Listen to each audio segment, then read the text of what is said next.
All right, so Gus G from Firewind. It's an honor to speak with you again. Last time I spoke with you was actually on the Premonition tour in Cleveland.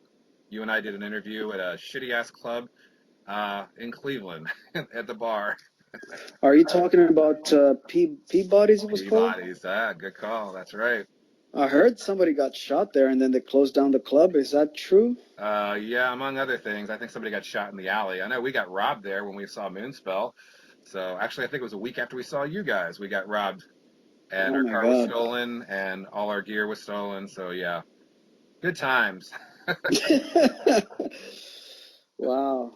I mean, it was always, I mean, that club was kind of, I don't know, it seemed like the area was kind of strange there, but it was always decent shows there when we played.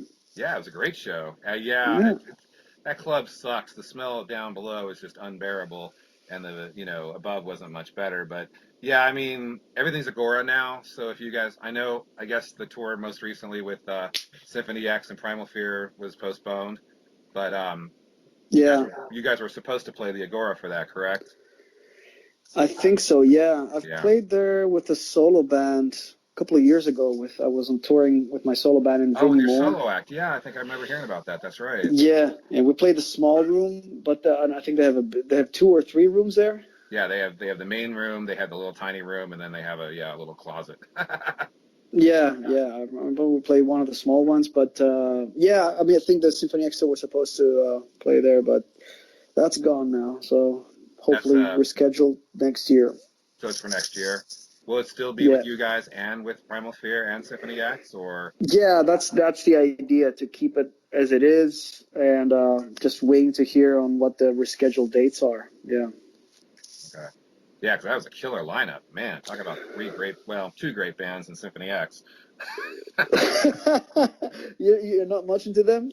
No, I'm good friends with Mike Lapine, but no, I don't really Okay. care for Symphony X. I've had my issues with Yeah. Mike Romero, so we won't go there. All right. Cool. Cool. Yeah. But Yeah. All right, man. I love Firewind, and I love Primal Fear. They're all great guys. So okay, you got a brand new out forthcoming, mid-May on AFM Records, self-titled.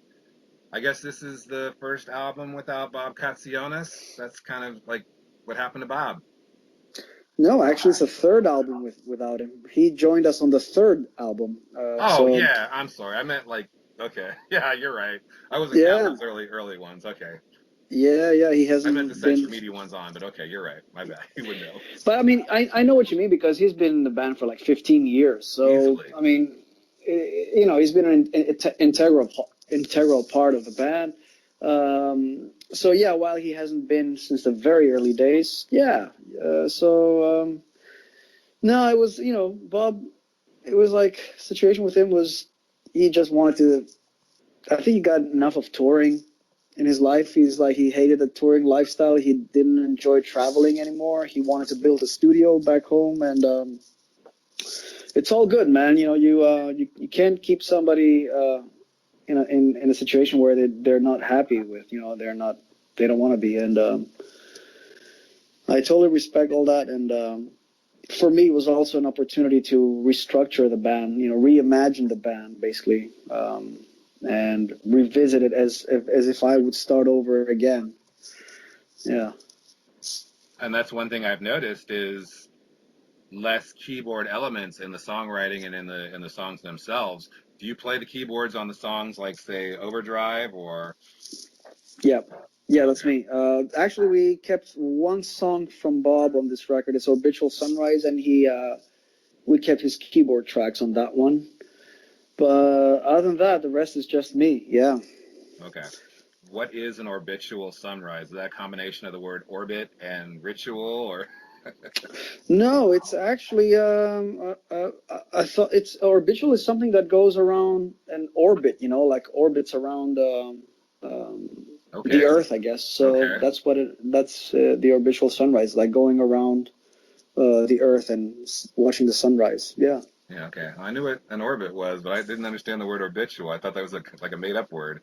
So, okay. That's No, cool. and I thought it was wrong grammatically, so to speak, and until I checked it out online and on we call it lexicons or vocabularies, and then it was correct. Yeah, Oh, that's awesome. Well, that's it good. does So, exist.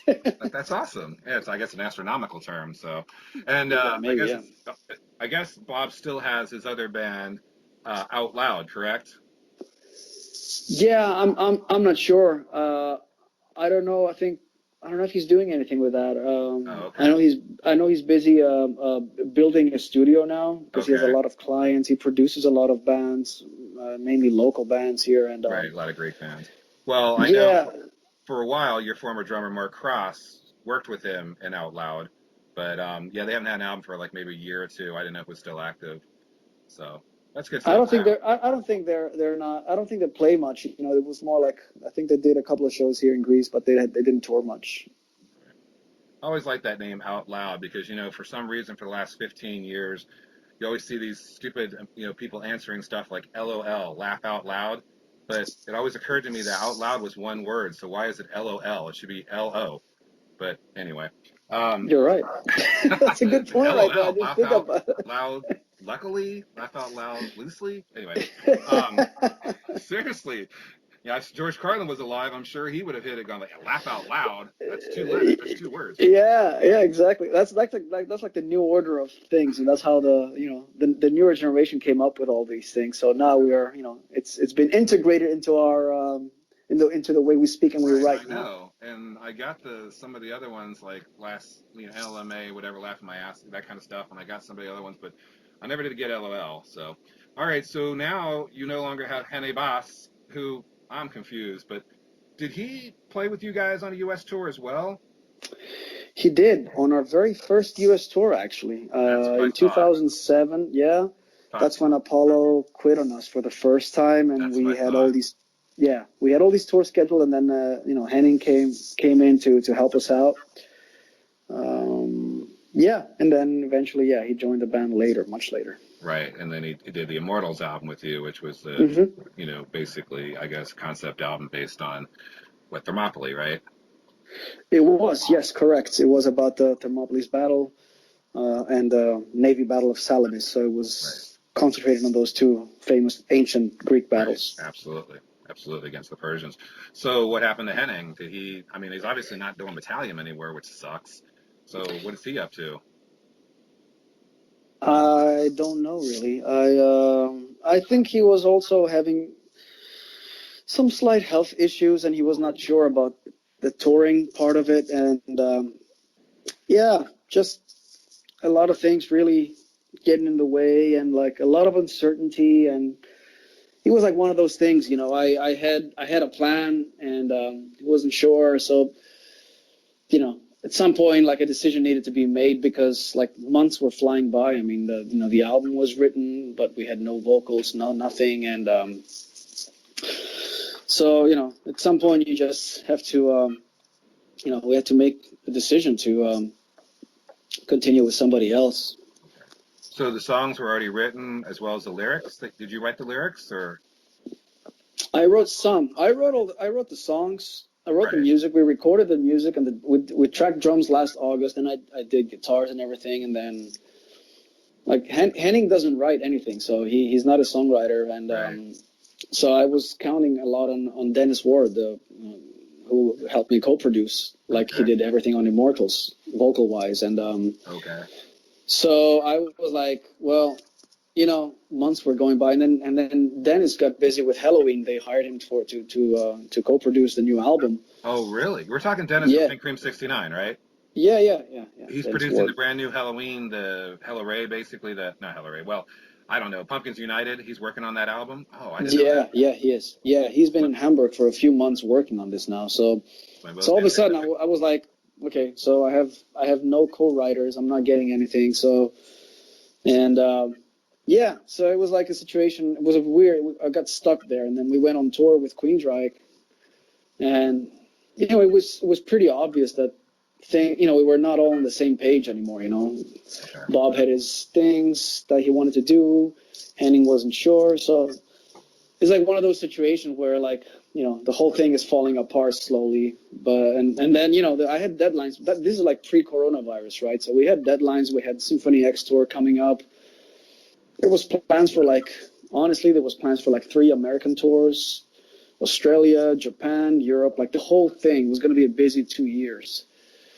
And I'm like, great, this is where we need to be. This is the one that's going to, this is the next step up after Immortals. We did all the groundwork again. But anyhow, I mean, long story short, it wasn't, we had to have those discussions with the guys, and I had to make up a decision, whether I wanted to continue or without them, at any cost basically, or just, basically put the band to rest. And, so it was kind of hectic, honestly, like in between of making a record and then all this stuff happening. It's not nice. So, but anyways, I made all these decisions. I decided that I still had stuff to say, and I needed to get this out, and I wanted to continue what For me, this has been my band and my day job for many years. So I can't just throw that in the trash can one day.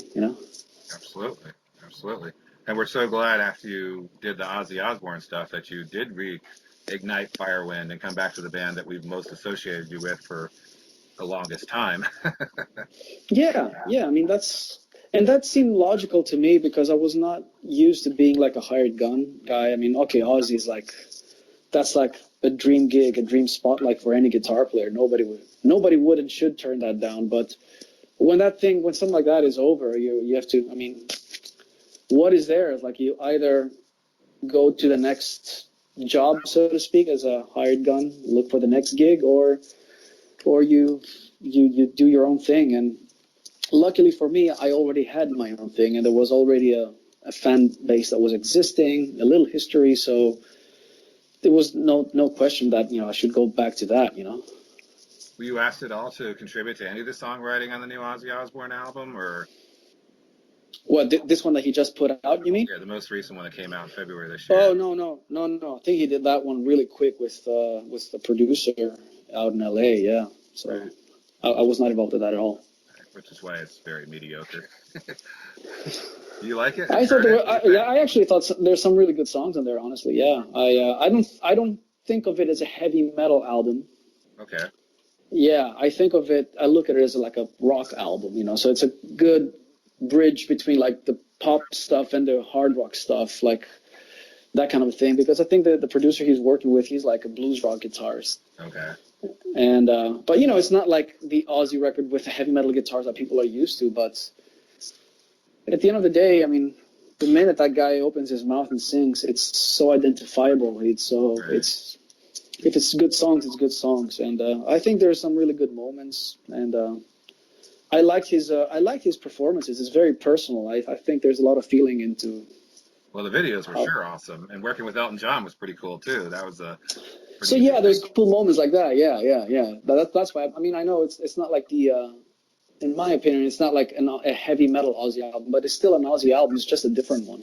Right. And every album pretty much has been different from, I don't know, I guess Ultimate Sin on. They've all evolved and taken on different turns depending on whatever guitar he's working with, whatever style he's going for, and and I mean, it's interesting. He's got Chad from Red Hot Chili Peppers on drums. He's got the bassist from Guns N' Roses. So it's kind of cool that he's working with different musicians. I guess he had a guitarist for the Offspring for a while.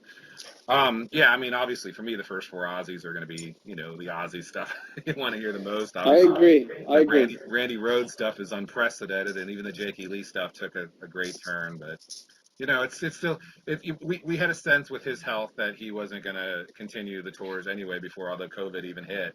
So it's good that he got an album out, even if it's a swan song, and fans get to hear it. I mean, obviously people have been pretty rough on it, but every Ozzy album evolves. So back to Firewind, you have now Herbie Langens from, well, God, I remember back in the days he was in 7th Avenue, but how did you guys get Herbie? Was it a connection with Alex from Primal Fear, since he played on the Voodoo Circle album, or? No, I had no idea about any of this. So it was just a recommendation that came from my A&R guy at AFM Records. Yeah, I didn't even know who Herbie was, and I was and then I was kind of like wondering, why don't I know about this guy? This guy is insanely good, and they sent me some links of him. And I'm like, do you know any singer? And they're like, yeah, how about this Herbie Langdon's guy? I'm like, nope. And they're like, they sent me some links, and then I remember that I know the guy from a band called Sinbreed. That's the Yes, only thing I had heard of him, and that was like 8 years ago. We actually had played a festival in Spain with them, a small festival, Firewind and Sinbreed, and I remember that was getting some, a little bit of a buzz, back then. Yeah, it was And I guitarist remember of Blind listening Guardian, right? what's that? It was a guitarist of Blind Guardian's band. The guitarist of Blind Guardian started with Sinbreed. Correct. Yeah. So I remember listening to that guy back then and going, wow, what a voice. He would have been perfect for Firewind. I mean, this is like 8 years ago, right? And anyhow, so I'm listening to this, and then they tell me what he's done. They show me a bunch of links, and I'm like, wow, this guy is really, really good. And I asked the label to put me in touch with him. He was a super nice guy. We just started chatting, and we tried out a couple of things, like tried out like an older song, and then I sent him something new. I wanted to see, because I was looking. So you have to think, like, now I'm at a phase where I'm looking for somebody not only to come in and sing, but to help me co-write this, because I'm kind of like stuck there. So I mean, I wrote lyrics for 3 songs, but then the rest wasn't done. Dennis provided some vocal lines, which I completed the lyrics for, but then the rest of the album was not written. So the first song we wrote was Devour, and I thought, well, it's pretty obvious to me that this guy should be in Firewind. It just sounds perfect, like blend, like the vocal style, the sound, the direction. It was there. So yeah, we got to work pretty much right away. Yeah, his Christian metal band Seventh Avenue. I've been listening to that German power metal band for way back from the mid '90s, and obviously I knew his work with Sinbreed and the guitarist of Blind Guardian. But I remember a couple of years ago when Alex Beirut put out his Buddha Circle album, and I realized Herbie was on that, and that just blew me away because it was just so different than the other stuff he did. And then hear him on the Firewind, you're right. It's just he's got such a versatility vocally, and he does fit your music. My wife asked me what I think of the new Firewind. I'm like, well, there's 3 things I love about it. One, there's less keyboards, so it's more in your face, straightforward metal. 2, the production's phenomenal. And 3, the vocals just are so awesome. I listened to Immortals last night with Henning, and it sounds good, but it just didn't feel like Firewind to me, obviously, because I love the Apollo stuff so much. The Century Media albums are just my favorite. But you're right. I just think you found the right choice. Or Herbie he has that nuance where he can just hit certain octaves and stuff that just fit with the music as well as the vocals, as well as the melodies in general. Yeah, thanks. And I mean, you're right, and spot on a lot of those things, because, truth be told, Immortals is a great record, and it is actually personally one of my favorite ones that we've done to this day, but it's a different record. It doesn't compare to the stuff that we've done in the past. It was a departure. Exactly. It doesn't mean it's not a good record. It's a really good record, but it's not like, if you're expecting stuff like Allegiance or Premonition, it's not that. Exactly. That's just it. and this record is closer to those albums than Immortals ever was. And this album, I think, is I always say this, like, it's like a collection of all the elements of the past of ours. Like you'll hear, even like you say, more rough stuff, like more stripped down stuff and raw, like the first 2 records with Stephen Frederick. Even Herbie reminds of Stephen Frederick at times, which is a good resemblance in my opinion, because I love Stephen. I always loved. He's one of my favorite singers we ever had, and then you hear like a lot of that type of variety that those albums like Allegiance and Premonition had. So, and then there's like I think Herbie brings in a fresh element to the vibe, to the sound. I totally agree. That's another thing I would say. I know I spoke to Chuck Billy last week, and it was the same thing, talking about the New Testament. And it's like, it's kind of the culmination of 30 years of Testament. There's elements of all other albums, prevalent in the new album. And I think that's the same with the new self-titled. Exactly. I listen to some of these songs, I'm like, wait a minute, I hear Premonition, I hear Allegiance, I hear some of the earlier stuff. So I think that's good. But that's off of your seasoned veteran of playing your band, your music, your style now for almost 20 years. It's hard to believe. So, Yeah, it is. And it's impossible, I guess, not to be influenced by your own past. It has to, it lives in there somehow, it's there.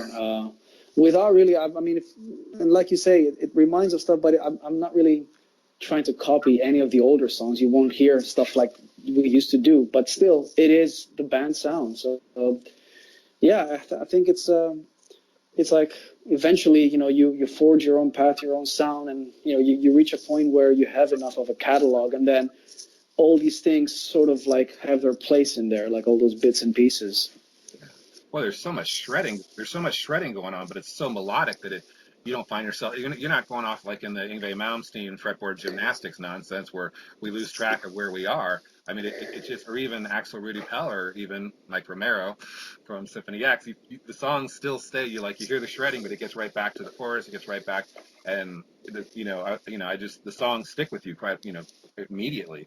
And there's just like whether it's songs like Space Cowboy or the closing track Kill the Pain, or like the song you guys said you composed together, which is Devour, or even slower songs, it just has that essence that is the embodiment of Firewind. So it's a really tight album. And the Yeah, production's yeah, great too. yeah. I In had my no idea opinion, that you worked with Dennis on the production. That makes sense too. I did a little bit. He was more involved on Immortals, but on this one he kind of helped me with a few vocal lines, and then he basically took off to do Halloween. And he did Right. help us when we were finalizing lyrics with Herbie. Like he would come in and sort of like offer some opinions and advices here and there, and maybe correct some lyrics. Because he's an American, so he would help us with correcting grammar stuff and all that. And but yeah, yeah. I mean, for the mixing, actually, we hired a Swedish guy called Tobias Lindell, Okay. and I think he's also responsible for giving us this huge, punchy, and fresh sound.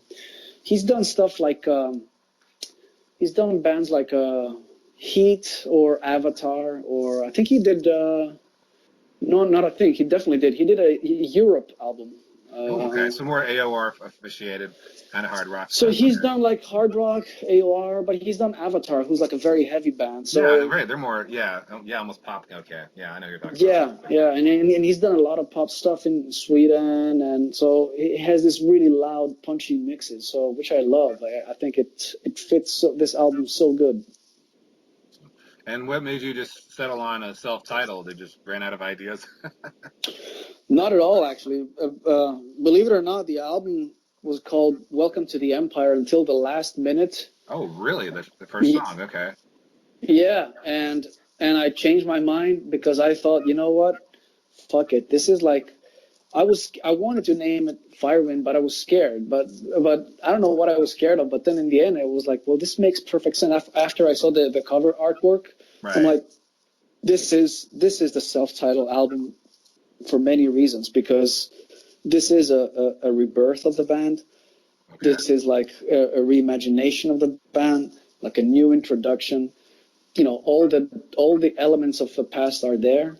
So it's like if there would have been a perfect timing to do it, this would be it. I mean, we didn't have a self-titled debut album. We never did that. So this was the time to do it. Yeah, and the artwork is, like you said, a sense of rebirth. You can almost see that sense, and then it's almost got that iconic image that we associate now with Firewind covers. So I think It you're right. is, yeah. It's our symbol. It's redesigned. It's a bit more sharp, and it's this metal firewind symbol rising through burning lava, which is pretty fucking metal. Yeah. Right. Right. And the other thing I was going to say, this is kind of a side note, but I think you get a kick out of it. For the past couple of years, I actually worked for a chili restaurant that's local here in Cincinnati, owned by Greeks. Oh wow, really? Yeah, and two of the owners, one of them calls himself Gus, the other guy calls himself Charlie, and they're both, of course, really named Kostas in Greek, which I think Yep. is your real name too, right? Yep. Yep. Yeah. And it's a funny thing because and my uncle who lives in Florida for many, many years. I used to visit him when I was a kid, and I remember asking him when I was a kid, "Hey, uncle, what's my name in English?" He said, "Oh, you are Gus. Your Right. name is Gus." I'm like, "Why? Why? My name's Costas or Constantine. It should be like Right. Right. some. Isn't there like an American name for that?" It's like, no, it's Gus. And then, of course, later on, I realized that this is totally wrong. But apparently, the Greek immigrants that came to America in the 60s and 70s, all the Costas guys, they became Gus. So there you have it. That's Yeah. the story. Well, these guys are definitely Greek immigrants. The one Gus comes from the south, and way down there with basically Sparta, and the other one comes up from the north, which is Macedonia. And they too took on, well, they're both Gus, but the other guy decided they didn't want to have two Gus's, so the other guy changed his name to Charlie. And they definitely came here, I think, in the 50s, and they started working at that restaurant or for that chili place in the late 50s, and they are still there. So we are talking Yep. a lifetime that these men have put into their sense of diligence and work ethic. I know when the one guy got cancer, we're like, "Are you finally going to retire?" And he's like, what am I going to do? Stay home and die? So he wouldn't. The other guy had to be in a car crash and have a near fatal heart attack and had to have it bypassed before we finally got him to retire. So Wow. You Greeks have a sense of diligence that's unprecedented than the Americans. Wow. Yeah, well, that's all those guys know, I guess. So what are they gonna do? Yeah. That's all they had. That's their whole life. So I get that. My uncle, he owned a diner like all Greeks do in America, and he sold it a few years ago. And I think he just started a new business because he couldn't, he's gonna retire. He got bored after a year at home, so he started a new business now. So Right. I get it. Yeah. Well, and that chili it's called Sky. You should Google it. It's called Skyline Chili in Cincinnati. It is. I mean, we have people come from around the world to come to that place. I never did understand it, but apparently that recipe the Greeks created. Cool. That's good, man. Yeah. Well, it's been great talking to you. I really appreciate getting in touch with you again and talking about the new album. The third time, I think we had to reschedule several times because you couldn't do Fridays. Oh, really? Is that what it was? Yeah, I think Dustin kept saying you can't. The first time we had to reschedule was we had a tornado and I lost all power and electricity, so we couldn't do it. And then the second time, Dustin was like, you couldn't do Fridays. And then he contacted me yesterday and said we couldn't do Fridays. I'm like, okay, let's just do today and get it over. Yeah, the thing is, because the interviews, I'm getting so many interview requests this time. Like I was like, well, I'm in quarantine, so I asked my publicist in Europe, like, okay, fill up the whole week, and then I ended up like talking on the phone like 6 or 7 hours a day, like Exactly. 5 days a week, and I just can't do that. I mean, I have other stuff to do as well, so. Sure. So I decided to choose like 2 or 3 days out of the week. I think now it's like 2 days a week that I sit here and talk on the phone all day long and get as much done as possible. Right. So yeah, I mean, it's not like I cannot do Fridays. It's like the label asked me, okay, give us 2 days or 3 days, and then I gave them some days, and I think they just work based around that. That's fine. It worked out. I mean, I was ready to do it the first time, but I'm glad I got to, have a little bit more time. And the second time, I was definitely ready. So when he finally contacted me yesterday, I'm like, let's just do it. I'm ready to go. I know the album. I know the material. I want to talk to the guy. So. Cool. Thank you very much, man. Appreciate it. All right. Well, you take care. What do I say? Do I say Kali Spera? That's good. Kalinichta. Good night. Yeah. All right. Cool. All right. You All take right, care. man. You too. Stay safe there, all right? Oh, absolutely. Definitely. All right. All right. Take care. You too. Bye-bye. Bye.